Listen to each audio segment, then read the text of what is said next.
Hi, my name's Matthew, and I need to tell you something that still makes my hands shake. The day of our final divorce hearing, my ex-wife walked in carrying a newborn, a child I had never seen, never heard about. She passed me, leaned in, and whispered, "I'll use this baby to ruin your life." She didn't raise her voice. She didn't have to. The baby did all the talking. Her family stared at me like I'd abandoned them both. The judge hadn't even entered, and I was already the villain. And here's the part no one talks about. When everyone assumes you're guilty, silence doesn't protect you. It buries you. But then, the truth showed up. Quiet, unshaken, on paper. And the moment that envelope opened, the color drained from her face. She thought that baby guaranteed her a payout. She thought I would break. But the thing is, sometimes not reacting is the most powerful move you can make. The courthouse didn't smell like anything, just cold air and old floors, faintly buzzing with fluorescent lights overhead. I'd walked this hallway enough times to stop noticing the echoes of my own shoes, the weight of the walls pressing down like they knew too much. This wasn't my first appearance, and something told me it wouldn't be my last. I wasn't nervous, not in the usual sense. Not like the first time I'd stepped in here holding a manila folder like it was a shield. Today, I had no folder, just my coat, my name on a docket, and a quiet kind of resolve that had taken months to build. I sat alone, near the end of the hallway, waiting for my turn like someone waiting for a train that might not come. Then I saw her. Same red coat, same confident stride. But this time, she wasn't alone. She was carrying a baby. Wrapped in a soft, pale blue blanket, his face turned in toward her chest. She adjusted the strap on her shoulder like she wanted everyone to see, like the baby was a trophy, not a child. And just like that, I understood. This wasn't an accident. This wasn't coincidence. This was a move, a setup. My ex-wife was many things, but subtle wasn't one of them. She slowed as she passed me, and then, without even turning her head fully, she leaned in. Her lips barely moved. "I'll use this baby to ruin your life." She said it soft, controlled, like it was a blessing, not a threat. I didn't blink. I didn't speak. My eyes locked on a crack in the tile near my feet. Somewhere down the hall, a bailiff coughed. I felt heat rush through my body, not from anger, no. It wasn't rage. It was a kind of internal freeze, a warning bell. This was a war zone now, and she had just drawn first blood. People turned. I saw it out the corners of my eyes, the curious glance of a woman holding her own paperwork, the half smirk of a young guy scrolling through his phone. No one knew the full story, but they didn't have to. They saw a man alone, and a woman cradling a newborn. And that's when it hit me. The optics were already killing me. I knew if I reacted, if I said anything, stood up, looked too shocked, it'd only feed the image she was building. The picture she wanted to paint in the courtroom. The deadbeat. The liar. The man who walked away from his responsibilities. So, I did the only thing I could do. Nothing.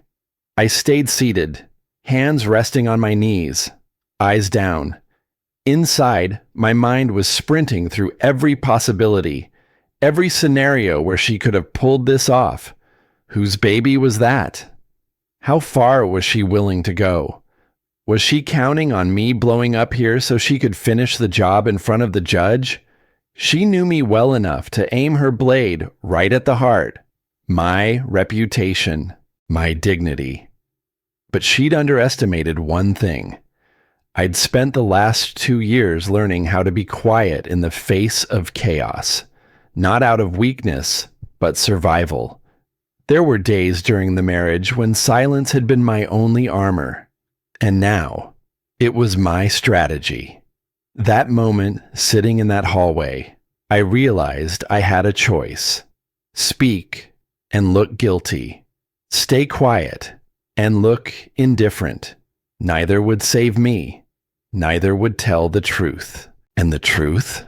The truth didn't matter in court until someone else said it out loud. So I swallowed the fire rising in my throat and stared straight ahead. I let her walk into that courtroom first, with the baby in her arms and the smugness in her step. I let the story unfold the way she needed it to, for now, because I knew something she didn't. I wasn't playing defense anymore. And if that baby wasn't mine, if this was really the stunt I suspected, I'd let the silence do its work. I'd let the system dig its own grave. I didn't need to scream to be heard. Let the facts speak when they finally arrived. Let her confidence carry her right into the storm. I stood when my name was called, walked past the same people who'd watched her, sat at the other table, folded my hands, and waited. I leaned back slightly in the wooden bench, the kind that creaked if you shifted your weight too fast. I didn't. I sat still. The room hadn't filled yet, but the energy had shifted. A new kind of silence settled. The kind that isn't empty, but loaded. I could feel eyes, not sharp, not obvious, just there. Across from me, she sat with her entourage. Her mother, tight bun, navy cardigan, lips pressed in a line. Her sister, the one who always had something polite and poisonous to say. A woman I didn't recognize offered tissues. Maybe a church friend. Maybe just someone who liked a front row seat to drama. No one spoke to me. No one even looked long enough to be caught staring. They didn't need to. They had the picture they came for. Mother, baby, family circle. And me, alone. Distant. Cold, maybe. And whatever else they'd already decided I must be. People don't ask questions when they think they already know the answer. I stared at the blank wall behind the judge's bench. It didn't give anything back. Footsteps approached from the side aisle. I looked up. Her uncle, maybe mid-60s, a guy I'd seen twice at barbecues and once at Christmas, stopped beside me. He didn't sit. "This doesn't have to get ugly," he said, soft, almost kind. I didn't answer. "You've always been the reasonable one. Just do the right thing." He said it like there was only one version of right, and it wasn't mine. I nodded once. Not yes, just message received. He went back to their side. They never said the baby belonged to me, but every glance, every whispered comment assumed it. That was the game now. Press without proof, guilt without evidence. Let everyone feel like they know the truth so they stop looking for it. I'd seen this play before. Being the youngest in a family like mine trained me well for this moment. I was the one who got the leftover chores, the bedtime negotiations, the constant reminder that you're strong, you can handle it. Translation: keep quiet so everyone else doesn't have to change. That lesson had stuck. And now, here I was, 35, in a courthouse, watching that same expectation dressed up in adult language and court decorum.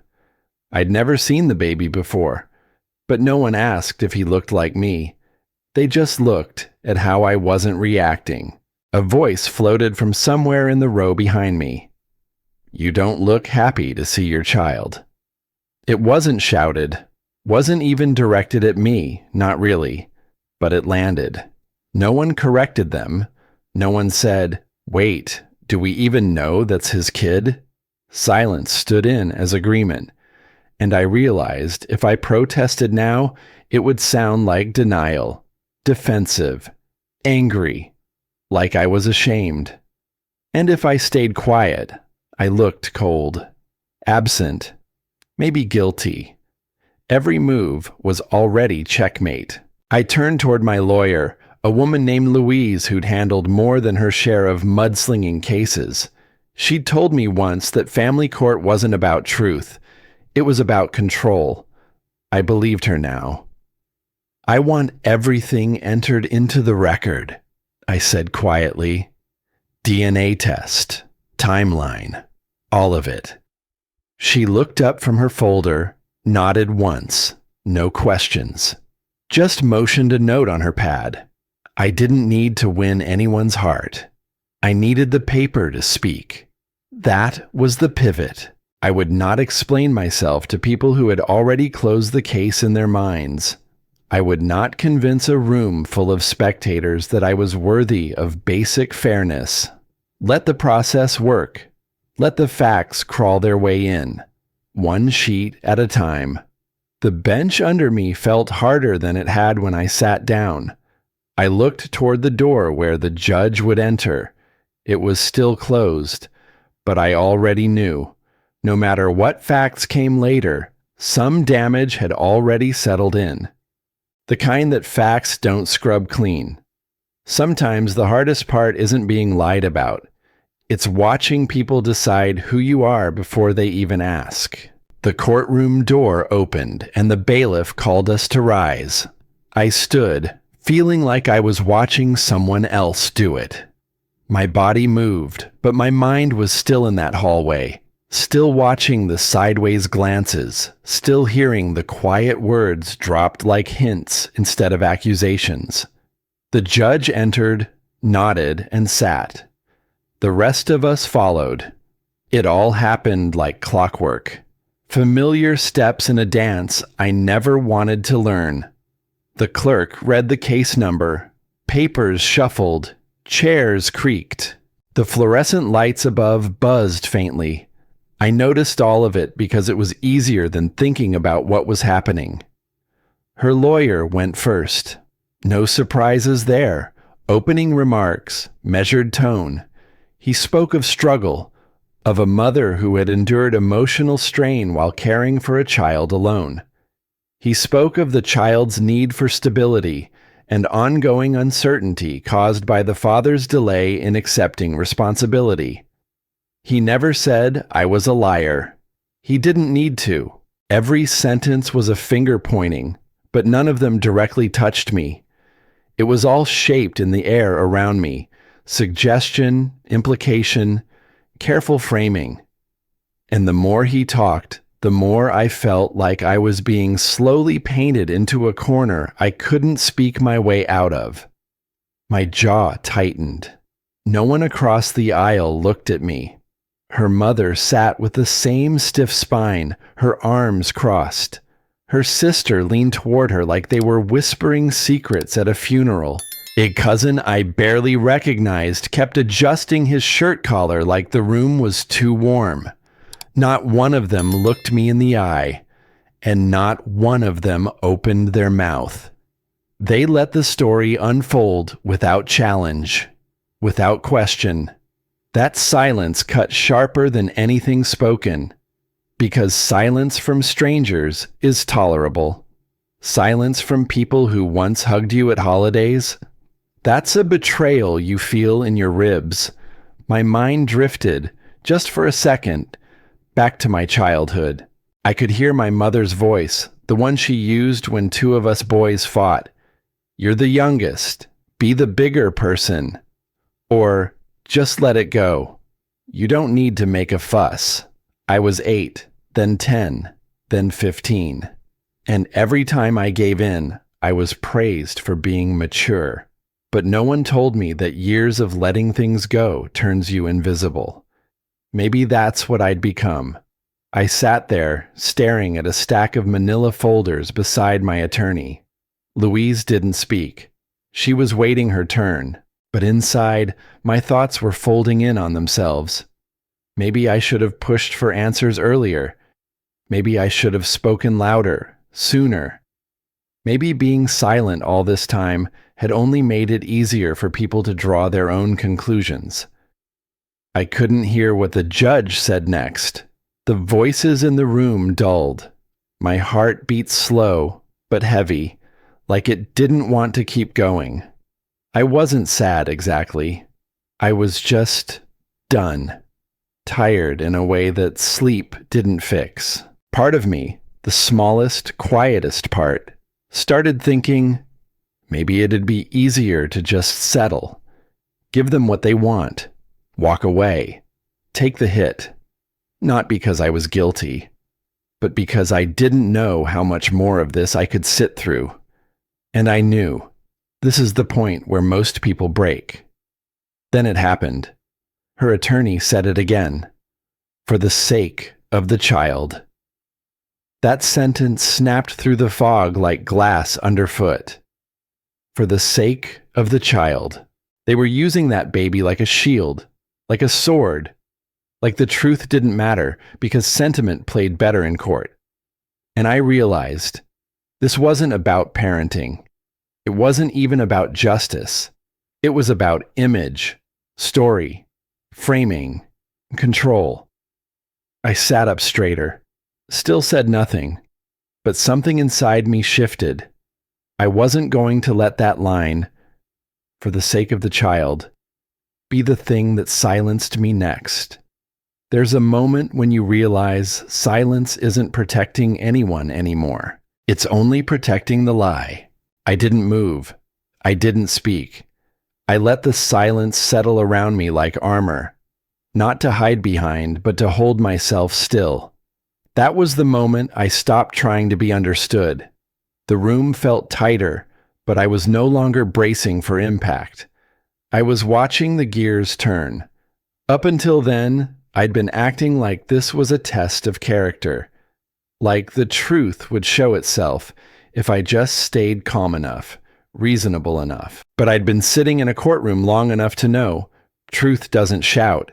It doesn't even whisper. It waits. And that day, it was waiting on me. So I leaned toward Louise. Enter the DNA results, I said quietly. No emphasis. No explanation. She looked at me, eyebrows raised just slightly, then nodded and stood. Your Honor, we'd like to formally submit the paternity test conducted last month as evidence. She held up the envelope. Sealed.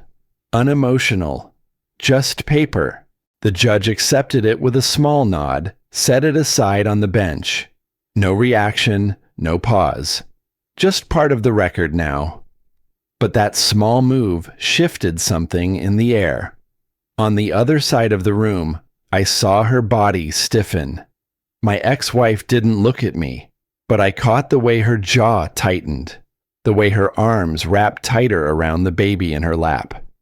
Her attorney leaned in, whispering fast. And for the first time since that morning began, I saw uncertainty flicker in her mother's eyes. She turned slightly, glancing between the judge and her daughter, like the page had turned too fast and she hadn't caught the last sentence. The whisper campaign stopped, if only for a second. Her lawyer stood. Your Honor, we object to the sudden submission of this test. It's emotionally harmful, especially under today's circumstances. That word again. Emotionally. Everything reframed as harm. Everything I did spun as cruelty. Not violence, not threats, just enough to suggest I was cold, heartless. I didn't respond. I didn't even blink. Louise simply said, "The test was conducted lawfully, with full notice. Its submission is within the court's discretion." The judge nodded again, setting the envelope to one side without comment. That was it. No grand rebuttal, no declarations. But I could feel the story shifting, not for everyone, but enough to matter. I sat back, my hands clasped, eyes forward. Let them think I was distant. Let them call it cold. What I felt wasn't rage anymore. It was precision. There's a certain kind of clarity that only comes after you've lost the urge to be pitied. Still, the trap wasn't gone, because I knew the next one was already set. If I pushed this, I looked ruthless. If I stepped back, I looked guilty. No win. No clean ground. And that thought, it should have broken me. But it didn't, because something deeper settled in. A memory, maybe. My father's voice, low and steady, from a time long before this. Peace that depends on lies is just quiet violence. I hadn't understood it then. I did now. She'd built this entire thing on silence. Mine. And I'd let her, again and again. For the kids. For dignity. For the court. For her reputation. For mine. But every time I chose quiet over truth, I wasn't keeping peace. I was letting her build a case with my silence as proof. So this time, I chose stillness with intent. Let them call it what they want. When her lawyer kept talking, pushing the emotional burden angle, I didn't flinch. I didn't meet their gaze. I kept my focus on the judge, not as a plea, but as a reminder. This wasn't theater. It was record. After a few more exchanges, the judge called for a short recess. Just 15 minutes. Everyone stood, murmuring, stretching, checking their phones. I didn't move. I just let it all happen around me. The envelope sat there, sealed, heavy, and for the first time all day, I wasn't waiting to be judged. I was waiting for the truth to speak. The courtroom door clicked open, soft but final. The judge stepped back to the bench, robes swaying slightly with each measured step. All movement in the room stopped. Even the air seemed to pause. No one cleared their throat. No papers rustled. It was that quiet. I watched the judge glance down at the envelope, still sealed, still resting exactly where it had been left before recess. He opened it slowly. Not dramatically, just methodically. I could hear the faint crackle as the flap tore. Then a pause as his eyes scanned the document. Just that. One page, a few lines of text. When he looked up, he didn't speak right away. He nodded to the clerk who stood and read it into the record. The DNA test confirms that the petitioner is not the biological father of the child in question. That was it. No editorializing. No softening of the blow. There was a silence that followed, not empty, but full. I didn't close my eyes. I didn't breathe deep. I just sat still. Across the room, I saw her, my ex-wife. Her hands tightened reflexively around the baby. Her lips parted slightly, but she didn't speak. She didn't look at me this time, not the way she had in the hallway, full of quiet victory. This time, she looked down. Not ashamed, not apologetic. Just defeated. And in that moment, something inside me let go. Not relief exactly. Not yet. But release. Her mother glanced around nervously, as if waiting for someone else to react first. No one did. Her cousin shifted in his seat. Her sister picked at the hem of her sleeve. No one met my gaze. There were no gasps. No, "We're sorry." Not even a muttered acknowledgement. Just silence. That silence told me everything. The judge spoke again, voice even. Given the paternity findings, the court sees no grounds for assigning parental or financial responsibility to the petitioner regarding the child. Divorce proceedings will now resume absent this consideration. He looked to both sides of the courtroom. Let the record reflect this correction, and let us proceed. clean, unemotional, done. My attorney leaned toward me slightly but didn't say a word. She didn't need to. And still, I said nothing. No reaction, no anger, no, I told you so. Because this wasn't a moment to gloat. I stood when the judge motioned us forward, walked with calm steps. My feet didn't feel heavy this time. They felt grounded. We completed the remaining formalities. The rest of the divorce, property, accounts, was just process. I barely registered it. My focus was somewhere else entirely. When the session ended, I walked out alone. I didn't glance back. I didn't need to. The hallway was cooler now. The air moved again. Outside, the sun was beginning to soften, late afternoon light spilling across the courthouse steps. I paused for a second, hand on the door, just listening to the quiet outside. Not long ago, I'd been sitting in that same hallway, surrounded by looks and whispers and assumptions. Now everything was still. Did anyone apologize? No. Did anyone admit they judged too quickly? Of course not.